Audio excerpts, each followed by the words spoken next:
Are you a trusting person? We're going to talk about trust on this episode of the Driving with Rob podcast. Trust and trust issues. Some people have a problem trusting other people. Some people trust everybody and end up paying a price for it. And a lot of the overly trusting people are considered to be naive. Well, maybe they're not naive. Maybe they're just good, nice, decent Christian people who normally keep their word and just assume that everybody else will too. But trust is a very broad word. It's not just people. You trust that your car will crank in the morning. You trust that if you follow the rules and try to be a good person, try to be a good citizen, then you won't get into trouble.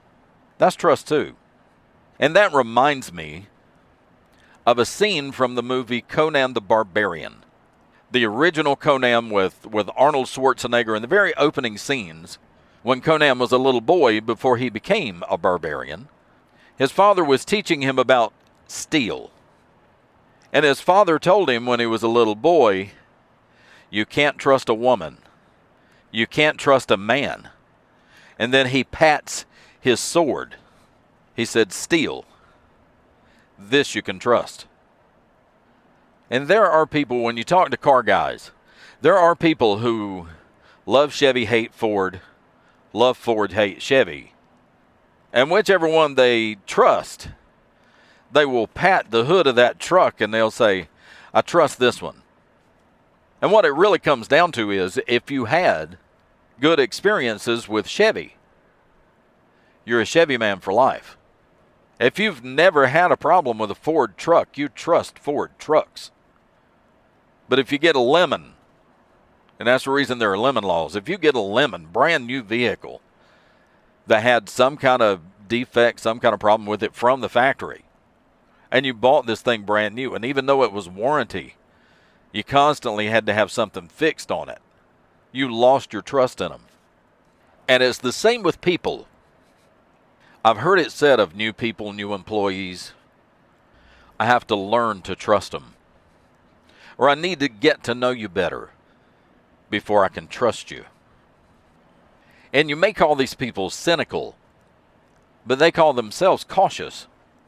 Because maybe they've had experiences, maybe several experiences, maybe a lot of experiences, where they found out they couldn't trust people they thought they could trust, or that they put their trust in people way too early in the relationship, and then they found out they couldn't trust them.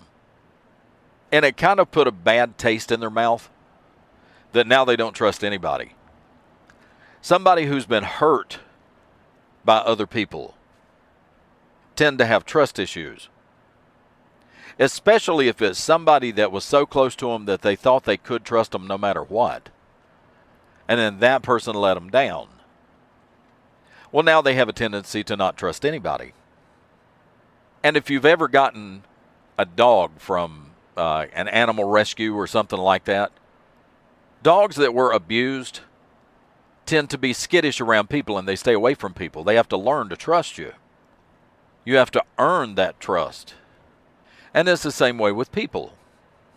People who have never really been devastated by another person. People who have never really been kicked in the teeth by another person tend to be more trusting. Like that scene in Jurassic Park where the little dinosaur just walks up to the guy and he tells his buddy, he says, look how it just walks up to you. And the doctor said, this animal has never seen another human. It has no reason to fear you. And then he shoots it with a taser, and he said, now it does. And really, a lot of times, trust comes down to your level of fear. If you have been taught to fear people, then you have a problem trusting people. If you're one of these people that have lived a charmed life and have never really had any emotional abuse or physical abuse, then you have a tendency to be more trusting because you haven't learned to fear. And whether that's good or bad, until people give you a reason to fear or a reason to not trust, You blindly trust people. And again, back to the cynical people who will say, I don't trust anybody. People have to earn my trust. If you're in a car wreck and they take you to the emergency room at the hospital, you don't really need to get to know the nurses and doctors that are working on you. You're trusting that these are educated, skilled professionals and that they're going to take care of you. As an electrician, most of my business is word of mouth. And people don't need electricians all that often, but when they need an electrician, they don't need a carpenter or a plumber. They need an electrician. Well, not only that, they want an electrician they can trust. Like with any repairs that are being done to your home. If you're going to let somebody in your house, that means you trust them enough to let them in your house.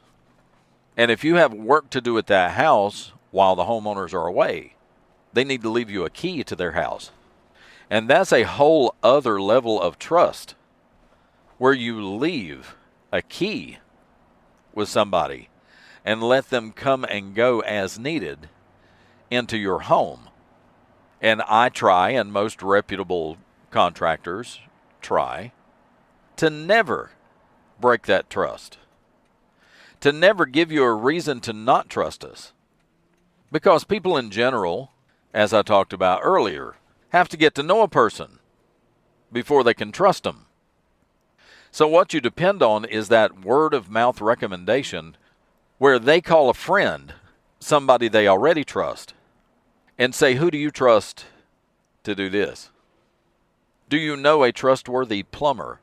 Do you know a trustworthy electrician? Do you know a trustworthy handyman?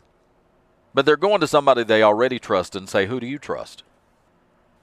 So in my business, I depend on that trust, which leads us to the next issue about trust. Once you break someone's trust, it's very hard to get that trust back. Even if they don't know you, I know Jim down the road and he trusts you. So therefore I trust you. Well, if you give that guy a reason to not trust you, now he not only doesn't trust you, he's going to call Jim and tell Jim to not trust you anymore either. And if Jim knows me well enough, I would like for him to tell me, this job you just did for this person, they weren't happy with it and now they don't trust you. And now I have to go on damage control and go back to that person and apologize or whatever it was, or explain why something didn't go as planned, or why this person feels like I gave him a reason to not trust him. And it goes both ways. I did an electrical job for a guy, and I finished the job and he paid me. But he was such a difficult customer and very demanding and very hard to please, so that if he ever calls me back and wants me to do other work for him, I'm sure that my schedule is going to be booked up to the point that he's going to need to call somebody else. Trust goes both ways. And the same thing with doctors and nurses. I talked about the emergency room people earlier. You trust a doctor because he's a doctor. Doctors are under a lot of scrutiny. Doctors have to be licensed by a third party who checks them out and investigates them and certifies, yes, you can trust this guy. Same with my electrical license. The North Carolina Electrical Board has licensed me and says, yes, you can trust this guy. But when you hear about a doctor who has one or more malpractice suits against him, the doctor has been sued for malpractice, now how much do you trust that doctor? He may have been recommended, but the man's been sued for malpractice. He did some bad things to some people, or failed to do the right things for some people. And now you don't trust him.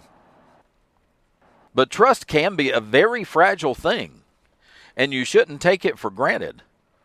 And if somebody trusts you, you have to be very careful that you never give these people a reason to not trust you. Because once that trust is gone, it's very, very hard to get it back. And that's going to do it for this episode of the podcast. I appreciate you listening. Thanks for downloading. Share it on social media. Tell your friends to listen. I would appreciate it. I'll talk to you next time. Bye now.